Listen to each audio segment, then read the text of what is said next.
کوشش کر رہا تھا کہ فریدی کی گرفت سے نکل بھاگے۔ اس کے لیے وہ اپنے دانت بھی استعمال کر رہا تھا۔ ادھر لڑکی نے بھی کھسک جانا چاہا مگر حمید نے جھپٹ کر اس کے بال پکڑ لیے اور گھسیٹتا ہوا برآمدے کے نیچے لیتا چلا گیا۔ ڈاکٹر مستربانہ انداز میں آگے بڑھ کر بولا، اوہ اوہ جناب، یہ ظلم ہے، اس طرح نہیں۔ پیچھے ہٹو، حمید دہاڑا، اور ٹھیک اسی وقت لڑکی منمنائی، میں سب کچھ بتا دوں گی۔ میرے خدا! ڈاکٹر اچھل پڑا، کمال ہے، خدا کی قسم کمال ہے۔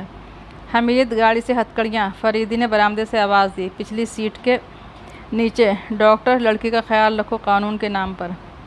وہ ڈیکن کے سینے پر سوار تھا اور ڈیکن کسی تھکے ہوئے چوپائے کی طرح ہانپ رہا تھا، ہونٹ سختی سے بند تھے۔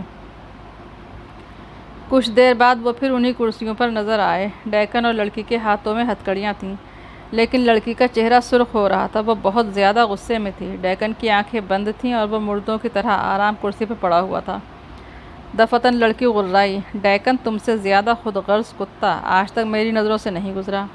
میں نے تمہارے لیے اتنی سختیاں جھیلی تھیں لیکن تم مجھے اس کا کیا صلہ دینے لگے تھے؟ زہریلی سوئی؟ تم نے سوچا کہیں میں پولیس کی سختیوں سے ڈر کر اپنے گونگے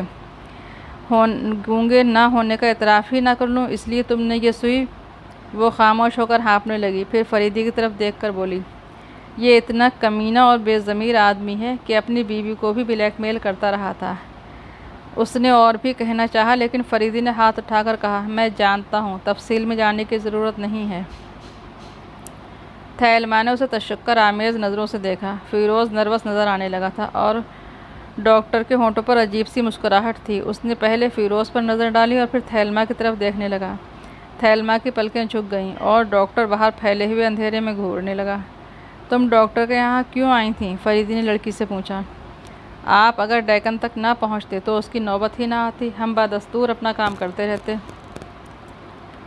ڈیکن ہی اصل چور تھا، اس لیے جب آپ نے اس سے پوچھ گچھ شروع کی تو اس نے سوچا شاید آپ کو اس پر شبہ ہو گیا ہے، لہٰذا اس نے ایک اسکیم بنائی جس کے تحت آپ کا شبہ بھی رفع کر دے اور بزنس بھی جاری رہے۔ لہٰذا اس نے اسکیم ہی کے تحت آپ کو بلیک میلر کے طریقہ کار سے بھی آگاہ کر دیا۔ وہ جانتا تھا کہ آپ بھوری چٹان کی نگرانی ضرور کرائیں گے۔ اس کا خیال تھا کہ ہاتھی کی تلاش میں رہنے والوں کی نظر چیونٹیوں پر نہیں پڑتی۔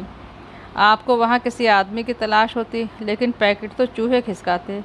وہ بھی محض اتفاق ہی تھا کہ اس رات پیکٹ چوہے کی گرفت سے نکل کر نیچے گر گیا تھا اور آپ نے آواز پر ٹارچ روشن کر لی تھی، اس لیے پیکٹ کا چور ظاہر ہو گیا تھا۔ ڈیکن نے آپ سے تھیلے کا تذکرہ تو کیا تھا لیکن آپ کی ہدایت پر کوئی تھیلا آپ کو دیا نہیں تھا۔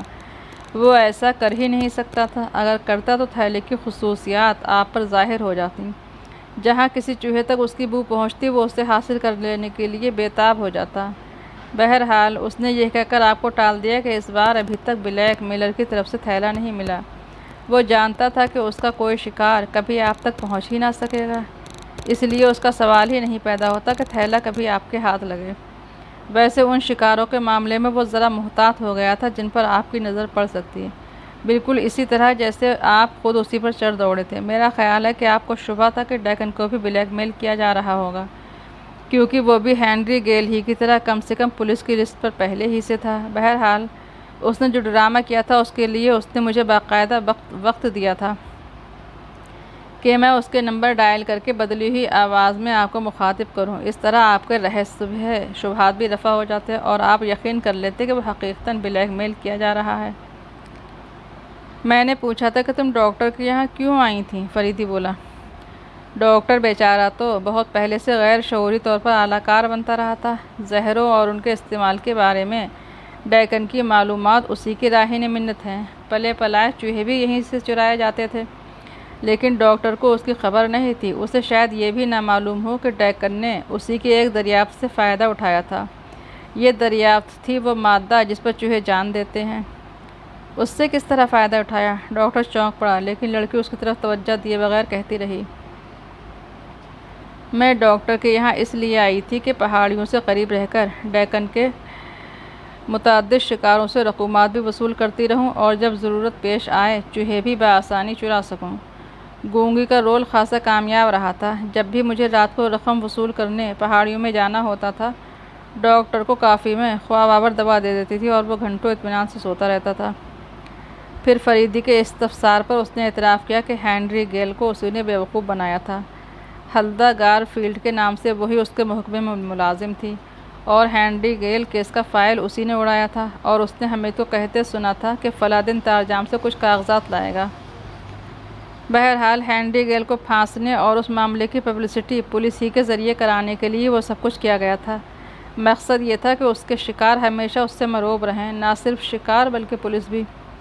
ہاں، ڈاکٹر نے قہقہہ لگایا، پھر حمید سے بولا، میں نہیں جانتا کہ پورے واقعات کیا ہیں، لیکن ڈیکن کے متعلق میرا خیال غلط تو نہیں تھا۔ وہ ایسا ہی چوہا ہے جو آدمی پر جھپٹ پڑے۔ اوہ، چوہے دان بھی دیکھ ہی لیا تم نے، فریدی مسکرایا۔ ڈیکن پر مجھے اسی وقت شبہ ہوا تھا جب فون پر کسی عورت کی بگڑی ہوئی مردانہ آواز سنی تھی۔ اس نے بلا شبہ کوئی زہر استعمال کیا تھا، لیکن وہ مہلک نہیں تھا۔ میں نے اس وقت اس لیے اسے یہاں بلوایا تھا کہ وہ کوئی حرکت کر بیٹھے اور میں اسے رنگے ہاتھوں پکڑ لوں۔ حمید یہ اسپتال سے سیدھا یہاں نہ آیا ہوگا، بلکہ پہلے گھر یا آفس گیا ہوگا۔ قدرتی بات ہے، حمید نے سر ہلا کر کہا، پہلے میں اسپتال گیا تھا، اس کے بعد تھیلما کو بھی ساتھ لینا تھا، وہ گھر پر تھی، لہٰذا وہ بھی گھر گیا تھا۔ ٹھیک ہے، اس نے وہاں سے ایک زہریلی سوئی لی اور وہ جانتا تھا کہ پولیس یقینی طور پر گونگی کو بولنے پر مجبور کر دے گی، لہٰذا کیوں نہ موقع نکال کر اسے راستے سے ہٹا دیا جائے۔ اب اس وقت اگر میں ذرا سا بھی چوکتا تو سوئی لڑکی کے بازو میں اتر چکی ہوتی۔ ڈیکن نروس ہو گیا تھا، نہیں جانتا تھا کہ کیا کر رہا ہے۔ ظاہر ہے کہ لڑکی سوئی چبھنے پر چیخ پڑتی اور وہ پکڑ لیا جاتا، مگر وہ اتنا ہی نروس تھا کہ اس مسئلے پر غور نہ کر سکا۔ ہاں لڑکی، تمہارے فلیٹ میں ایک غیر معمولی قسم کا صندوق بھی تھا جسے کھولتے وقت اندر سے دھواں نکلا تھا۔ کیا تھا اس صندوق میں؟ ویسے ہی بہترے تھیلے جن میں رقومات وصول کی جاتی تھیں۔ پھر لڑکی نے بتایا کہ اس کے فلیٹ میں پائی جانے والی قابل اعتراض چیزیں عموماً اسی صندوق میں رکھی جاتی تھیں۔ مقصد یہ تھا کہ اگر اس کی عدم موجودگی میں کبھی کوئی فلیٹ کی تلاشی لے اور اس صندوق کو کھولنے کی کوشش کرے تو وہ ساری چیزیں خود بخود ضائع ہو جائیں۔ قاسم کے متعلق اس نے بتایا کہ معاملے میں اس نے ڈیکن سے مشورہ نہیں لیا تھا، بس اس کے متعلق خود ہی معلومات فراہم کر کے کام شروع کر دیا تھا۔ لیکن شاید وہ آپ تک جا پہنچا تھا، لڑکی نے کہا۔ مجھے توقع نہیں تھی کہ وہ ایسا کرے گا، کیونکہ اپنے باپ سے بہت ڈرتا ہے۔ ڈیکن نے آنکھیں کھولی اور لڑکی کو گھورنے لگا، لیکن کچھ بولا نہیں۔ یہ ایک بیگ تھیلما نے کھنگار کر پٹاخ سے ڈیکن کے منہ پر تھوک دیا اور فیروز کے ہاتھ پر ہاتھ رکھتی ہی بولی، اب مجھے کسی کی پرواہ نہیں، ڈارلنگ، یہ مرد ایسے ہی ذلیل ہوتے ہیں۔ مجھے اس کی بھی پرواہ نہیں ہے کہ تم سے بھی اسی قسم کی کوئی ذلالت سرزد ہوگی۔ میں تمہیں مبارکباد دیتا ہوں مسٹر فیروز، ڈاکٹر آگے جھکتا ہوا بولا، اب میں تم سے بھی بے تحاشا محبت کروں گا۔ ڈیکن گالیاں بکنے لگا تھا۔ اس نے چیخ کر کہا، یہ کہاں کا قانون ہے کرنل فریدی کہ تمہاری موجودگی میں میرے منہ پر تھوکا جائے؟ تمہارے لیے تو حقیقتاً کوئی نیا قانون وضع کرنا پڑے گا۔ لوگ اپنی بیویوں کی کمزوریاں معلوم کر کے یا تو ان سے کنارہ کشی اختیار کر لیتے ہیں یا انہیں قتل ہی کر دیتے ہیں، لیکن تم تھیلما کو بلیک میل کرنے لگے تھے، لہٰذا تمہارے لیے جو قانون وضع کیا جا سکتا ہے اس کا تعزیری پہلو منہ پر تھوکے جانے کے علاوہ اور کچھ نہیں ہو سکتا۔ مگر میں تھیلما سے درخواست کروں گا کہ وہ خود کو قابو میں رکھے۔ ڈاکٹر نے ایک طویل سانس لی اور پھر مسکرا کر بولا، جسے ہم چاہتے ہیں اس کے چاہنے والوں سے بھی ہمیں محبت ہونی چاہیے۔ محبت؟ فریدی اس کی آنکھوں میں دیکھتا ہوا بولا، محبت صرف اپنے فرائض سے ہونی چاہیے، ایسی چیزوں سے ہرگز محبت نہ ہونی چاہیے جو دانت بھی رکھتی ہوں۔ حمید نے اپنے زخمی ہاتھ کو ٹٹول کر سسکاری لی اور ڈاکٹر نے قہقہہ لگایا۔ پھر فریدی کے استفسار پر لڑکی نے بتایا کہ اس بزنس میں اس کے اور ڈیکن کے علاوہ کوئی تیسرا شریک نہیں تھا۔ قاسم کے معاملے میں اس نے وقتی طور پر ایک پیشہ ور اخباری فوٹوگرافر سے مدد لی تھی اور اسے ایک بڑی رقم دے کر اس سے تصویر کا نگیٹو بھی حاصل کر لیا تھا۔ ختم شد۔